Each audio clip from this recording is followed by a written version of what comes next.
continually endeavoureth to secure himself against the evil he fears, and procure the good he desireth, not to be in a perpetual solicitude of the time to come, so that every man, especially those that are over-provident, are in an estate like that of Prometheus. For as Prometheus, which interpreted is the prudent man, was bound to the hill Caucasus, a place of large prospect, where an eagle feeding on his liver devoured in the day as much as was repaired in the night, so that man which looks too far before him in the care of the future time hath his heart all the day long gnawed on by fear of death, poverty, or other calamity, and has no repose nor pause of his anxiety but in sleep, which makes them fear the power of invisible things.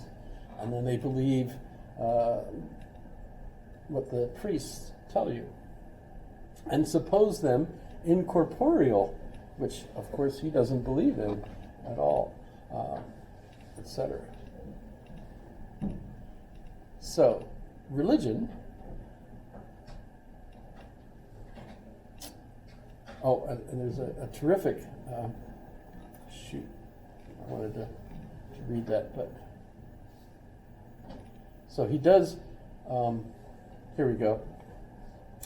So we call them ghosts, as Latins call them imagines, umbrae, and thought them spirits, that is, thin or aerial bodies, and those invisible agents which they feared to be like them, save that they appear and vanish when they please. But the opinion that such spirits were incorporeal or immaterial could never enter into the mind of any man by nature, because though men may put together words of contradictory signification, as spirit and incorporeal, yet they can never have the imagination of anything answering to them. And therefore men that by their own mediation arrive to the acknowledgement of one infinite, omnipotent, and eternal God, choose rather to confess he is incomprehensible and above their understanding, than to divine his nature by spirit incorporeal, and then confess their definition to be unintelligible. Or if they give him such a title, it is not dogmatically with intention to make the divine nature understood, but piously to honor him with attributes, etc., etc. He basically defines himself as an atheist in this respect, but he never actually says that. And in fact, in one particular place, which I was kind of looking for, but he says, but of course, the God that the religion honors is absolutely true, et cetera, et cetera. And you think, why is that in there?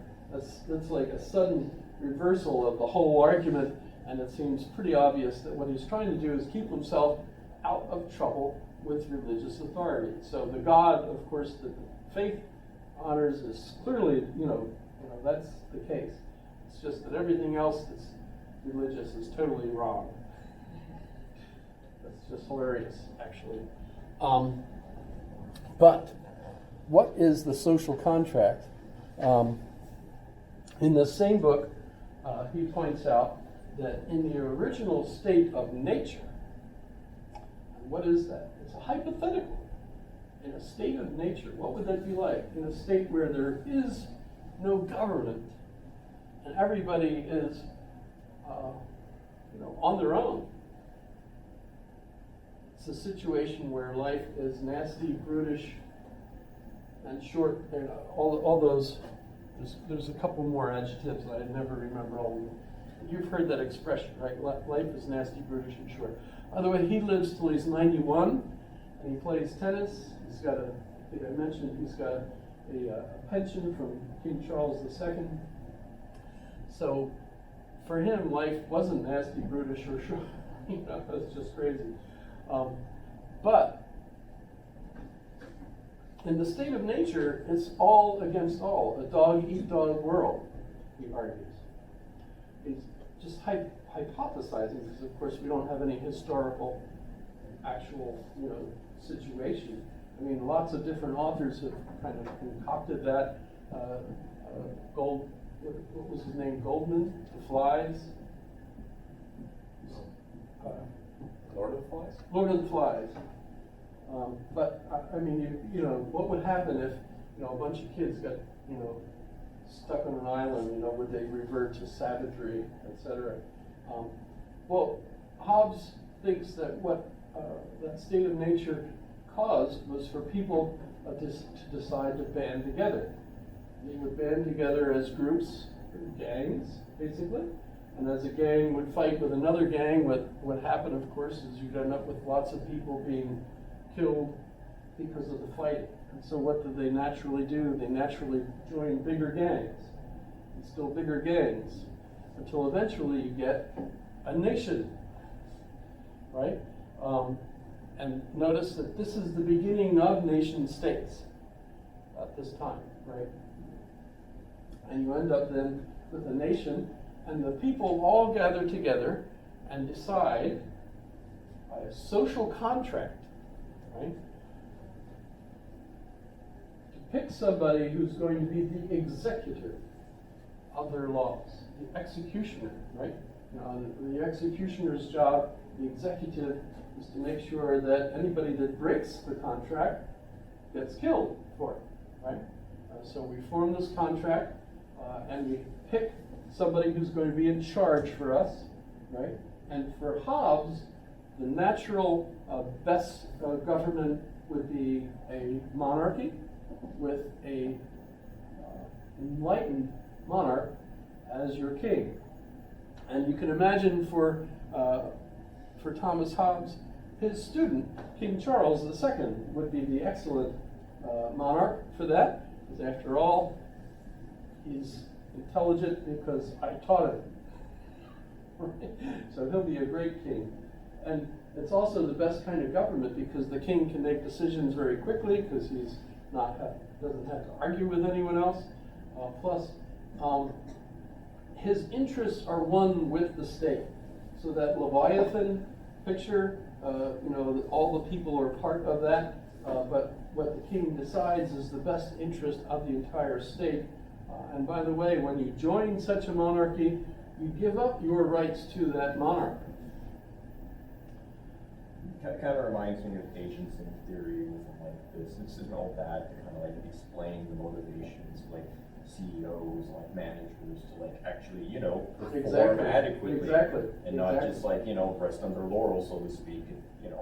If it's all their, let's say, ownership, then their income is sort of contingent upon how much they're producing, so there's an incentive to produce more and actually have to care about, the people who are part of the machine you're running. Doesn't really work though, does it? But when we get to Locke, John Locke, next class we're going to be talking about Benedict Spinoza, but then the following class we'll be talking about John Locke. With John Locke, is another social contract philosopher. So notice instead of the authority coming from God, the authority for the government comes from the people basically electing that government. And notice if you look at the history of the time, even though King Charles was a king, notice that he was reinstated by the society after Oliver Cromwell's rule collapsed, right? Because Oliver Cromwell died, his son was terrible, and so they basically decided, let's give King Charles, give it to King Charles. So King Charles returned from France and became their king, provided he was a limited monarch. So there was a limit. So there's a limit now. The Parliament where everybody all talks, basically. Parle means to speak in French, right? So the Parliament, the British Parliament, all ends up basically agreeing to have the king. Same sort of method as the Presbyterian churches. They elect who their priest is, then they listen to the priest. Well, they listen to the king, and so they have a contract with the king. Which, by the way, is still, relatively speaking, the same way it is now with King Charles III. So it took all that time for us to end up with King Charles III. Neat. My mother yelled at him, by the way. She was on tour with my father in London. The tour bus had let them out at a hotel where they were going to spend the night. and they were all waiting to get their rooms in the lobby, and they were all held back because Prince Charles was giving a lecture or a talk to a group of people in a room, and as he was finished and he was leaving, he was just walking right on through, and my mom yelled at Prince Charles and said, "Well, at least you could stop and say hello to us." He smiled, turned around, and greeted everybody. So that was my mother. American. That's how they are. These American tourists. Couth, which is something. I don't know what couth is. So it's a little feather in my hat. My mother was like, she did something in Turkey too that was I'm very proud of. But that's another story. So anyway, the social contract. This is earth-shaking. By the way, the first society that actually put the social contract forward as their declaration said to King George, "We the people," right? You know how that one works. As if we're the ones that decide how our government should work. And of course, they sent this declaration to King George, who reads it and is like, "Where the hell did they get that idea?" They are the ones that get to decide. No. King George, not impressed, right? So this idea that the authority for the government comes from the bottom up is a relatively new experience. In fact, we were supposedly the first of this experiment. Remember Abe Lincoln arguing, this is an experiment, or is it going to survive, or is it going to be destroyed, right? That's the Gettysburg speech, right? But the contract has moved on. Of course, 1789, the French had a revolution, which was terrible. It was called the Terror, because they decided to chop the heads off of everybody that Robespierre didn't like. Until somebody decided to chop the head off of Robespierre with the same guillotine that he used. So that's kind of cool. Yes? No? The guy guillotine, who made the guillotine, also was executed by guillotine. And then what happened? Napoleon becomes the first consul, and after a while he decides, "Oh, the hell with it, Emperor me." And everybody's like, "Oh, crap." Yeah. Literally That's not the way everybody this was supposed to happen, but thank goodness for Napoleon, because he put everything back in ship shape.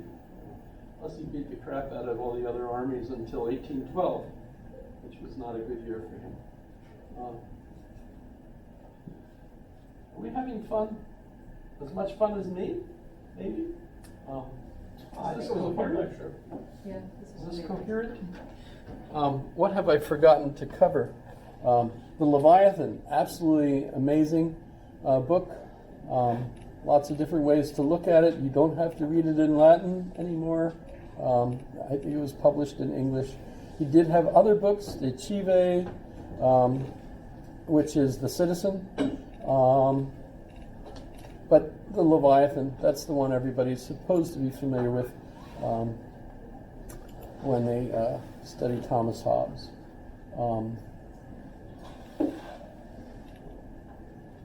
And remember, the quiz question is, what do you think of Theodore Mayerne? That's this question here. And yes, you could go right to that link. I already showed you that one. So dog eat dog world, self-interest, cause of all choices, we want to be happy, social contract, purpose is security. Even the strong need the contract. Inalienable rights. In the state of nature, we do not have any. Well, actually, you have all of them. In the state of nature, everybody can do whatever they want. You have the right to do whatever you want. But that also means that that person has the right to do whatever they want, including kill you for your apple or whatever they want. So that's terrible. And so what happens is we form a contract, and when we form the contract, we iterate what rights individuals have according to the contract.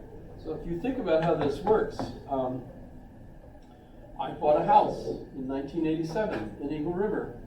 According to that contract, the municipality ceded me the deed. Actually, I didn't physically have the deed till we finished paying for it.